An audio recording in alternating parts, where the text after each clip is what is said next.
Olá, gente, tudo bem? Nesse vídeo eu vou falar um pouquinho sobre os pincéis. Então, primeiro as partes que compõem o pincel. Então, ali onde está escrito pelos, a gente diz cabeleira. A virola, que é essa parte de metal, pode ser com outros metais, mas pode ser de plástico também. E o cabo, que pode ser de madeira, de plástico ou madeira revestida de plástico. Então, gente, as partes que compõem o pincel que eu falei. Então eu não gosto de chamar de pelos. Eu prefiro o termo ponta ou cabeleira. Então a virola, que é essa parte de metal, ou pode ser de plástico, e o cabo. No cabo do pincel tem muitas informações e é sempre importante a gente olhar. A primeira informação é a numeração do pincel. E essa numeração vai do número 0 ao número 24.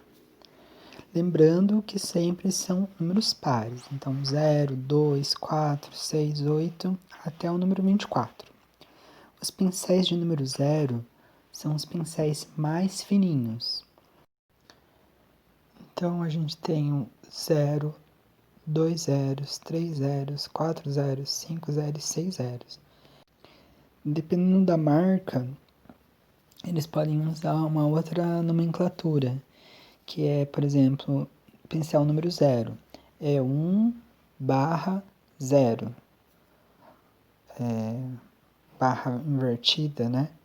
Ou, por exemplo, os que tem 6 zeros. É 6, barra invertida e 0. E outro detalhe é o tamanho do cabo do pincel.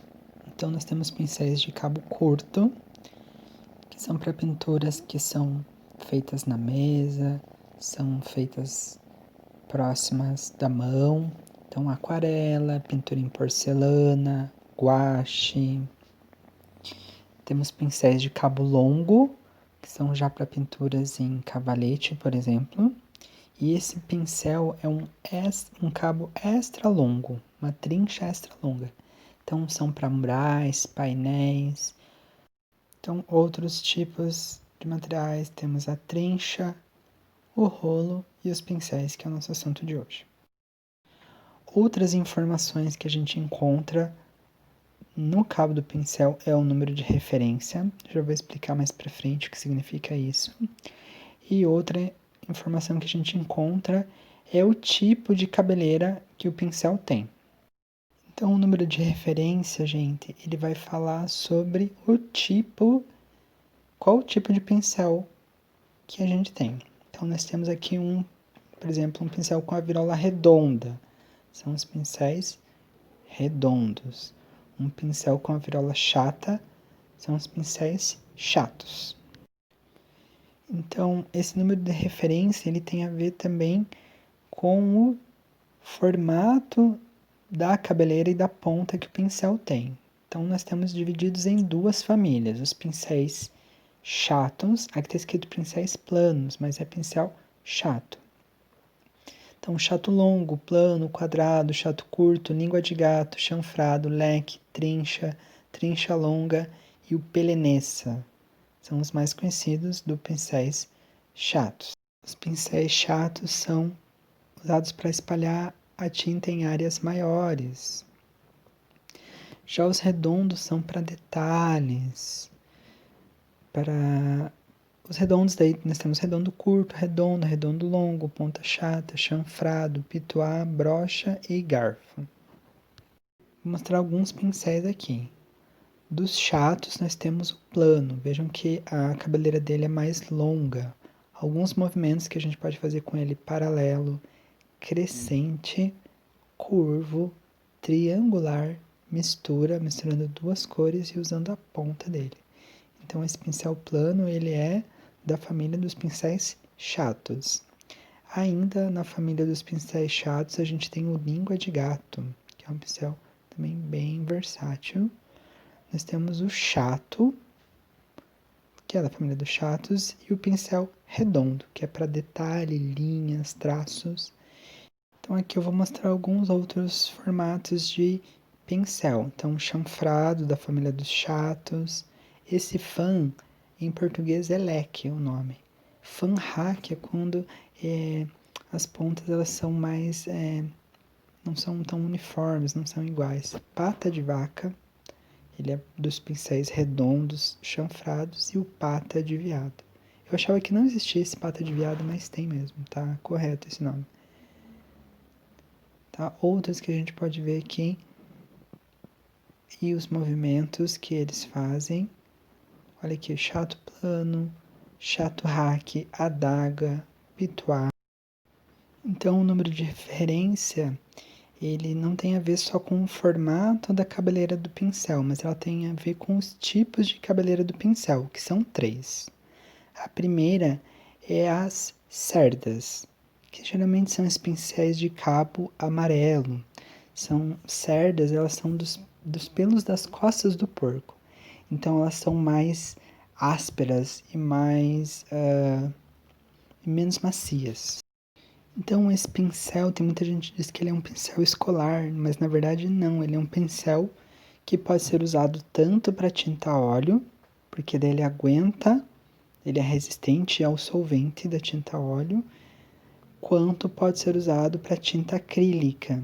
Como ele é mais resistente, se caso a tinta secar na cabeleira do pincel, você ainda consegue tirar.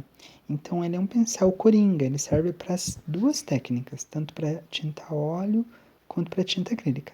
E para outras técnicas também, mas eu vou falar sobre essas duas que são as mais presentes na nossa aula. E um outro tipo de pincel são os de pelo. Os pincéis de pelo são excelentes para se trabalhar com a tinta a óleo. O melhor pincel de pelo para se trabalhar com a tinta a óleo é o pincel de Marta. Porém, ele é caro, muito caro. Então, alguns pincéis de pelo que a gente tem é a orelha de boi, pônei, alguns a gente não usa mais. Então, envolve uma situação da Sociedade Protetora dos Animais também, né? Alguns animais estão em extinção e aí eles pararam de fazer os pincéis com pelo. Então, uma alternativa que se tem usado bastante são os de filamento sintético. Esses filamentos sintéticos são feitos com fios de nylon. Esse pincel é excelente para se trabalhar principalmente com tinta acrílica. Porém, por questões aí de extinção de alguns animais, eles também estão sendo usados para tinta a óleo.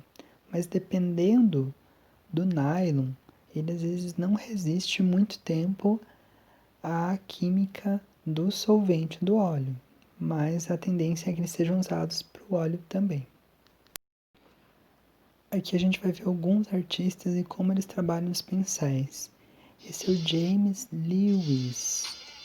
É interessante perceber como James trabalha com um pincel redondo longo. O domínio e a destreza que ele tem com esse tipo de pincel. Ele tem uma linha de pincéis dele. Esse artista se chama Alpai F. Vou escrever aqui. Desculpa, eu não sei pronunciar.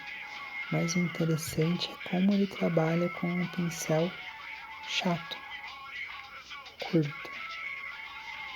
Como ele explora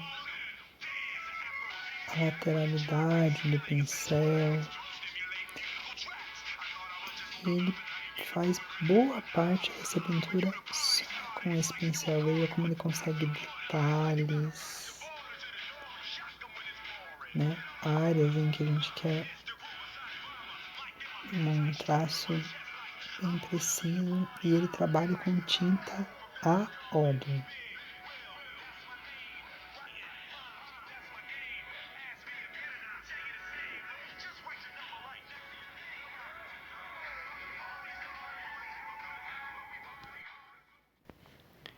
Uma outra artista, a Aileen Murphy. A Aileen Murphy tem vários vídeos que ela faz de detalhes de pintura. Então, para aquelas pessoas que gostam daquelas pinturas bem realistas, né, com esses efeitos assim, acho bem interessante ver os vídeos da Aileen Murphy, principalmente paisagens, né? Ali ela fez uma árvore, aqui ela tá fazendo um céu, veja que ela tá fazendo por batidas. É uma batida, mas uma batida carinhosa. Tá colocando, né, a tinta batendo para fazer o céu. Então cada pincel que ela usa é um efeito diferente. Por exemplo, aqui para fazer o gramado, então ela fez um tom de verde escuro, agora com um pincel redondo, ela vem fazendo os detalhes da iluminação do gramado. Então aqui nós temos a Aileen Murphy usando um pincel Hacking. Então, um chato hack para fazer um efeito da água, né, movimento. Então, esse hack ele tem os pelos falhados na ponta. Quando é hack, é sempre os pelos falhados na ponta. E o último vídeo da Aileen Murphy Studio é esse fazendo a combatidas. Veja que quase não coloca tinta, né? Usa a tinta que já tem no pincel. Vai batendo e essas batidas não tira o pincel do lugar, né? Para fazer nuvens. Mais um dessa série é o Tommy King Art. O Tommy King trabalha com pincel leque e a tinta é a tinta gouache. Então a tinta gouache ela tem uma característica que ela é uma tinta opaca, ou seja, aonde você passa ela cobre. Então vejam que ele vai pintando, ele vai cobrindo o desenho que foi feito. Ele não tem muita referência, né? Olhando por baixo do desenho. E ele usa bastante o pincel leque. Usa um pincel chato, mas vejam que a quantidade de pincéis que ele utiliza não é muito variada. Ele usa uns 3 ou 4 pincéis diferentes para fazer esse trabalho aqui. Então, o trecho final vai falar sobre a manutenção, limpeza e conservação dos pincéis. Pincéis a óleo, tem que usar solvente e diluente para limpeza, depois água e sabão tirar o resíduo do produto químico. Tintas acrílica, guache, aquarela, água e sabão. Põe sabão detergente na palma da mão, esfrega. Se a espuma sair com colorida ou cinza, significa que ainda está sujo. Tirar o excesso de tinta antes. Eu sempre uso um papel, um pano, tiro o excesso de tinta, depois o solvente, porque daí eu economizo o solvente também. Secar bem os pincéis após lavá-los. Outra coisa, não guardar a cabeleira do pincel encostada, sempre elas voltadas para cima. Não deixar o pincel no copo lá dias sem limpar, porque ele vai perdendo o formato. Se os pincéis tiverem aquelas proteções plásticas na ponta, mantenham. Vou deixar alguns cards aqui, junto com os vídeos, e na descrição dos vídeos alguns links. Um link bem legal é de como reaproveitar pincéis antigos, revitalizá-los. Tá bom, gente? É isso. Até a próxima aula. Tchau. Obrigado.